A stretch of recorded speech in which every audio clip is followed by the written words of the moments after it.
Welcome to HortTube, where we talk all things gardening. My name is Jim Putnam, and this is a Harbor Dwarf Nandina.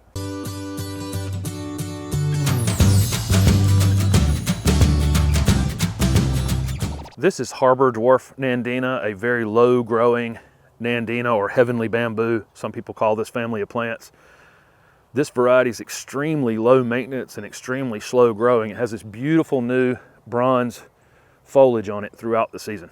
Harbor Dwarf is very slow growing and only reaches maybe 2.5 feet in height. It's an absolutely perfect low growing evergreen shrub. It will get a little wider than tall over time. It does spread out a little bit over time, but that's easily controlled. It's so slow growing. You could prune this thing once every 2 or 3 years probably and keep it the size you'd want it. Harbor Dwarf is listed on most websites between hardiness zone 6 and 11. I probably would not use this plant in zone 6 in any open space. Leafy evergreen like this will probably get damaged very badly in a sub-zero degree night. So if you're using it in zone 6, I'd use it as a foundation plant. Anywhere in 7 to 11, you can pretty much use it wherever you need to. Harbor Dwarf is extremely slow growing. The old varieties of Nandinas could grow a foot or two in a single season. This plant, you'll be lucky to get 3 or 4 inches of growth out of it, which makes it an absolutely perfect low-growing foundation plant because you're never really going to have to do any maintenance to it. Harbor Dwarf Nandina is quite a bit more shade tolerant than some of the other Nandina varieties. I have one at my house in relatively low light, and it works absolutely fantastic. I don't get some of the color contrast you would get in more sun, but it works great in those conditions, and it will grow in absolute full sun and probably does best in full sun conditions with the most color contrast throughout the season. In terms of usage of Harbor Dwarf Nandinas, this plant makes a little perfect accent plant on a foundation. Typically you'd use these as the front row on your foundation planting, or if you had a really low porch, you could actually use this as your main foundation plant. If you had a porch that was only 18 inches tall, there's not a lot of plants that will allow for that.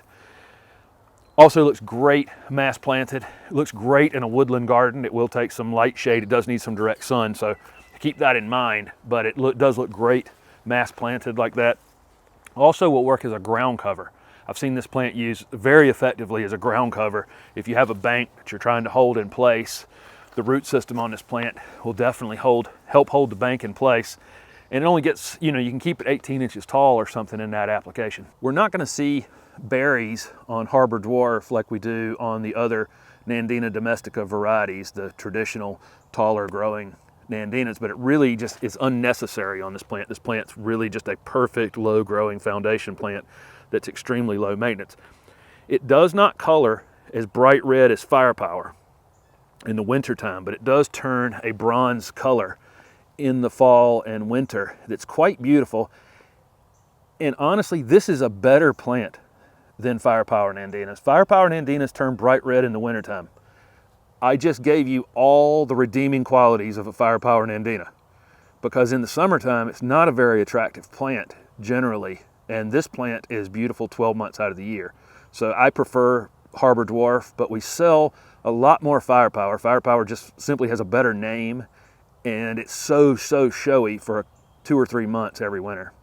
When we're planting Nandinas of any kind, I would be concerned about the drainage. This plant would not want to sit in wet conditions. It's extremely drought tolerant, but would not be very tolerant of sitting in wet soils. So if you have any type of soil that stays wet between rains, any type of clay-based soil, I would definitely mix some pine bark soil conditioner 50-50 with whatever comes out of the hole. Just dig your hole, whatever comes out of the hole, mix that 50-50 with pine bark soil conditioner. If it's a sandy soil, we might want to hold a little moisture in place between rains, and we use some compost for that would be fine, or some peat moss. Dig your hole as if you're going to plant this entire root ball in the ground. This is about 10 inches here. Put some of that soil mix back in the bottom of the hole so that when you pull this out of the container and set it into the hole, it ends up sitting up about 2 inches above the original grade. And then pull that rest of your soil mix up to the edge of it. So now it's domed up a little bit above the original soil line. And that will make sure that it's never going to sit in water between rains. And then lightly mulch it. Don't bury anything that's not buried now. If you buried this plant in mulch, you would definitely do significant damage to it. It would definitely end up staying too wet at some point and cause problems with it, and it'll end up yellowing out. It'll just look off color when that happens. I don't think you're going to have a problem with this plant being root bound. It doesn't root very aggressively in these containers, so when you pull it out, you probably just have to pull at the roots just a little bit to unwind them. I don't think they'll be really in tight circles typically on this particular variety, on Harbor Dwarf. One consideration you definitely need to keep in mind with this plant: it will break off very easily at the soil line if you're too aggressive with it. Do not pull it out by the plant. Flip this plant over into your hand and pull the container off this direction so that the plant's just sitting upside down in your hand, and then flip it back over into the hole.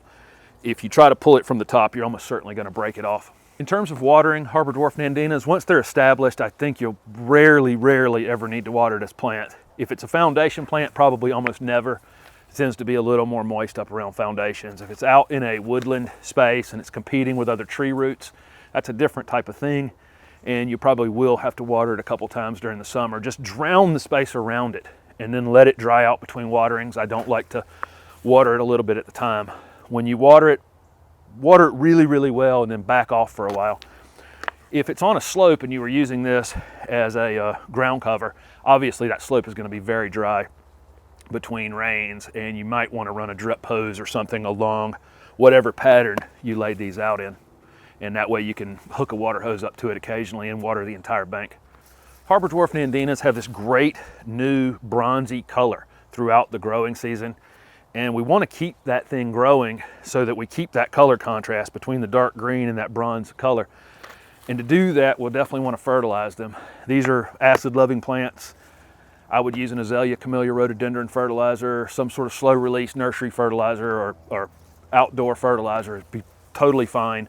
Holly tone would work great on this plant if you want an organic option. And one time in the spring would be adequate, and I think you could keep this growing throughout the summer. In terms of pruning Harbor Dwarf Nandinas, they're rarely ever going to need it. This is a plant you're going to prune every few years. You can just go in here and clip the top out of these. You can go down just one layer. These are like bamboo, and they're in layers, and you can just go down one layer right there and cut this, and then the plant would appear to have only been this height.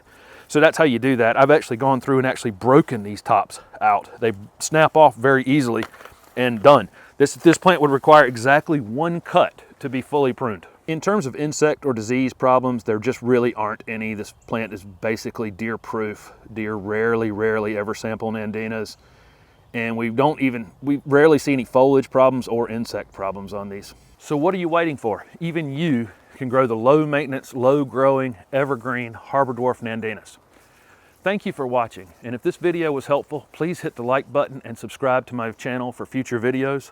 Also, comment below with any questions you have about any type of Nandina, heavenly bamboos like this one, or traditional taller growing Nandinas, or firepower Nandinas that turn bright red in the wintertime.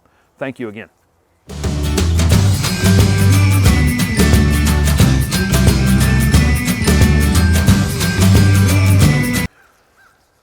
In terms of usage of Harbor Dwarf Nandinas, these could, very loud birds.